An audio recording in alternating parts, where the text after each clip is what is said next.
What's up, peoples of IRC and elsewhere? This is Undefeatable Twilight, back once again on Wednesday evening to do yet another chapter of this book, and we've still got a long way to go. See, that's how much we've got left to read. So, gonna be doing this for a while, but hey, I like it. I hope you like it too. So here we go. Chapter 9. Oh, and by the way, this is my bookmark. You can't see it because it's dark, but it's a tarot. It's the Fool tarot card. I don't know, I just picked that randomly, but whatever. Chapter 9. The air around the second planet of the Frogstar system was stale and unwholesome. The dark, dank winds that swept continually over its surface swept over salt flats, dried up marshlands, tangled and rotting vegetation, and the crumbling remains of ruined cities. No life moved across its surface. The ground, like that of many planets in this part of the galaxy, had long been deserted. The howl of the wind was desolate enough as it gusted through the old decaying houses of the cities.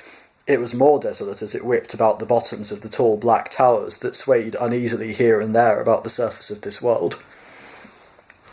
At the top of these towers lived colonies of large, scraggy, evil-smelling birds, the sole survivors of the civilization that once lived here. The howl of the wind was at its most desolate, however, when it passed over a pimple of a place set in the middle of a wide grey plain on the outskirts of the largest of the abandoned cities. This pimple of a place was the thing that had earned this world the reputation of being the most totally evil place in the galaxy. From without it was simply a steel dome about 30 feet across. From within it was something more monstrous than the mind can comprehend.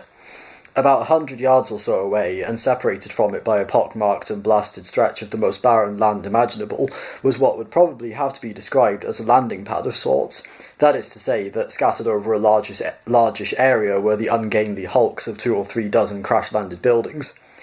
Flitting over and around these buildings was a mind that was waiting for something. The mind directed its attention into the air, and before very long a distant speck appeared, surrounded by a ring of smaller specks. The larger speck was the left-hand tower of the Hitchhiker's Guide to the Galaxy office building, descending through the stratosphere of Frogstar World B. As it descended, Rooster suddenly broke the long, uncomfortable silence that had grown up between the two men. He stood up and gathered his towel into a bag. He said, "Beeblebrox, I will now do the job I was sent here to do." Zaphod looked up at him from where he was sitting in a corner sharing unspoken thoughts with Marvin. "Yeah?" he said. "The building will shortly be landing. When you leave the building, do not go out of the door," said Rooster. "Go out of the window." "Good luck," he said, and walked out of the door, disappearing from Zaphod's life as mysteriously as he had entered it. Zaphod leapt up and tried the door, but Rooster had already locked it. He shrugged and returned to the corner. 2 minutes later, the building crash-landed amongst the other wreckage. Its escort of Frogstar fighters deactivated their force beams and soared off into the air again, bound for Frogstar World A, an altogether more congenial spot. They never landed on Frogstar World B. No one did. No one ever walked on its surface other than the intended victims of the total perspective vortex. Zaphod was badly shaken by the crash. He lay for a while in the silent, dusty rubble to which most of the room had been reduced. He felt that he was at the lowest ebb he had ever reached in his life. He felt bewildered. He felt lonely. He felt unloved. Eventually he felt he ought to get whatever it was over with. He looked around the cracked and broken room. The wall had split round the door frame, and the door hung open. The window, by some miracle, was closed and unbroken. For a while he hesitated. Then he thought that if his strange and recent companion had been through all that he had been through just to tell him what he had told him, then there must be a good reason for it. With Marvin's help he got the window open. Outside it, the cloud of dust aroused by the crash and the hulks of the other buildings with which this one was surrounded effectively prevented Zaphod from seeing anything of the world outside.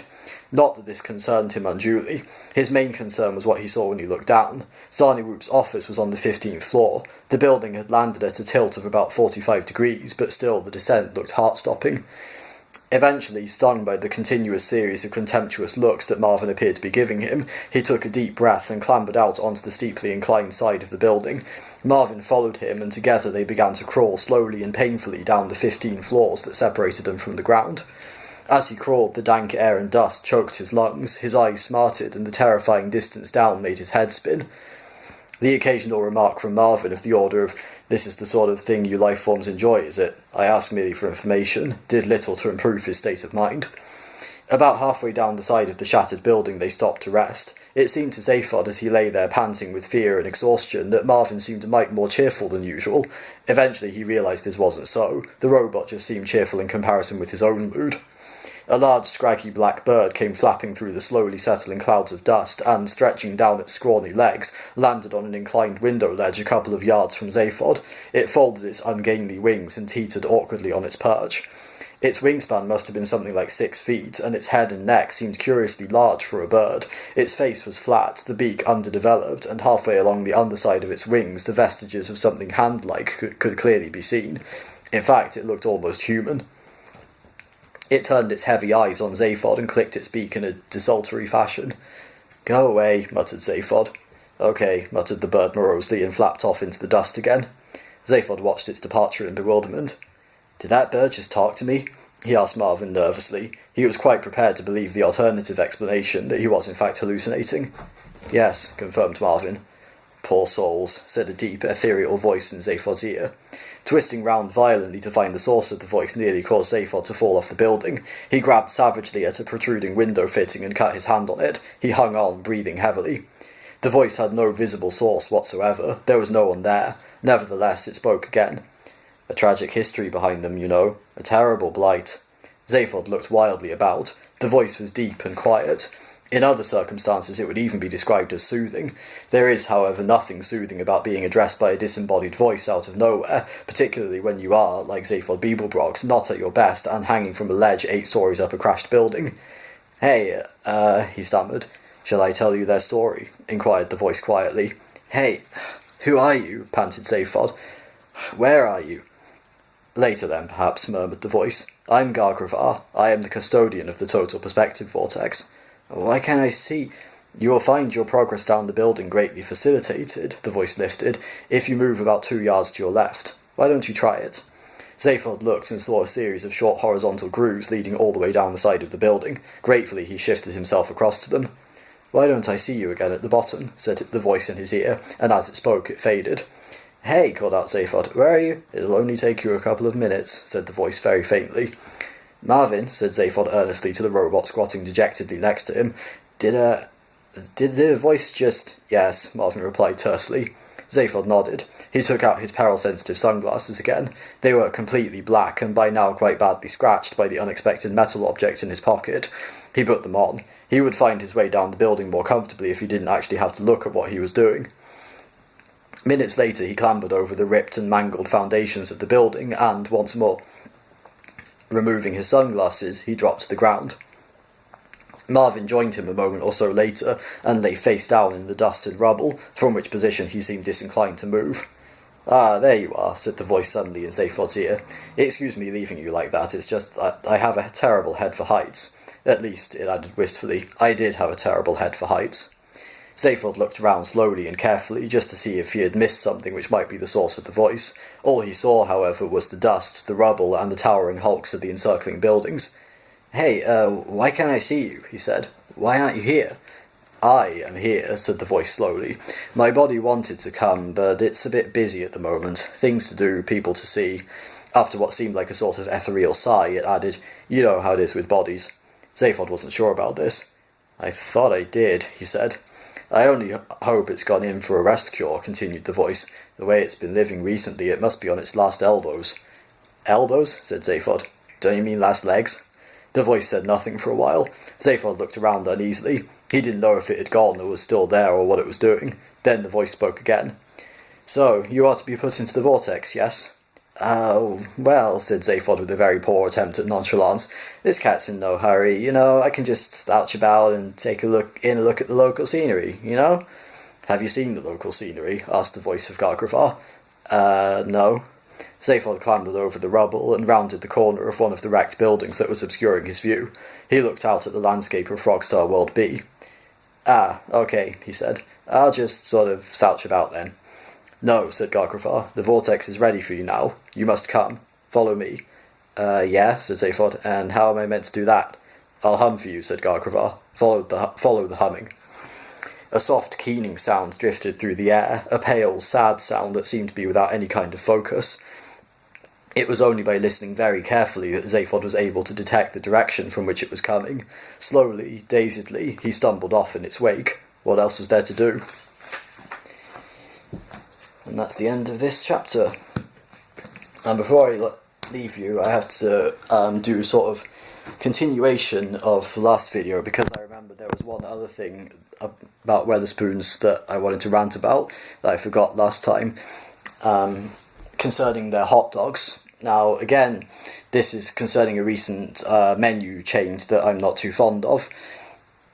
Two things. One, they got rid of the barbecue hog dog, yeah, that's what it's called, which was one of my favourite menu items. It was expensive, so I didn't get to have it a lot, but when I did, it was a real treat.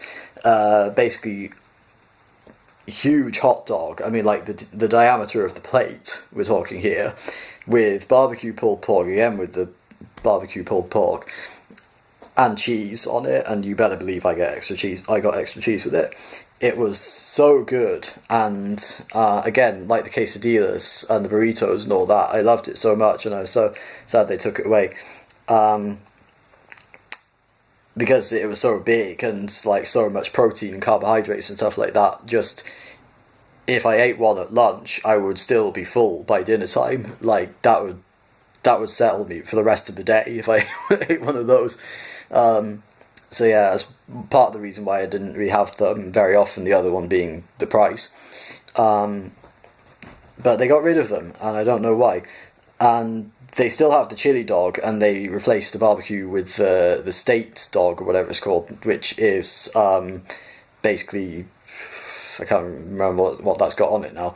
But the thing is, even the ones that they've got, they changed the way they serve them, and it's really stupid what they've done with it, because they used to just put the hot dog on the plate, and that's fine, you know, it's a big hot dog like that, you just pick it up and eat it. But now they put them in these tiny little basket things that are just barely big enough to hold the hot dog itself in, so it's really awkward to try and get it out, because you have to like put your hand down in there and you like lift it out, and then of course you're lifting up the end, which means it's going to tip over and all the toppings are going to fall off. And speaking of the chili dog, which is again a menu item that they had before they've kept, they used to have it the same as the barbecue one, where it just had the hot dog on the plate and it had chili con carne on it and cheese and whatever. Now they put it in this little basket, and you have to, it's really awkward to try and get it out, because you have to put your hands down, and apart from, you know, just pick it up by the side, which is, you know, how you would normally pick up a hot dog, now you have to put your hands down in the basket from the top and pick it up like that, and it's really hard and really awkward to hold it that way. And add to the fact that they pretty much drown the hot dog in toppings. I'm not kidding, they cover it entirely in chili. So normally would be before, when they had the big ones, they would only put like chili over, or pulled pork or whatever, over the middle of it and leave a bit sticking out the end so you could pick it up and hold it.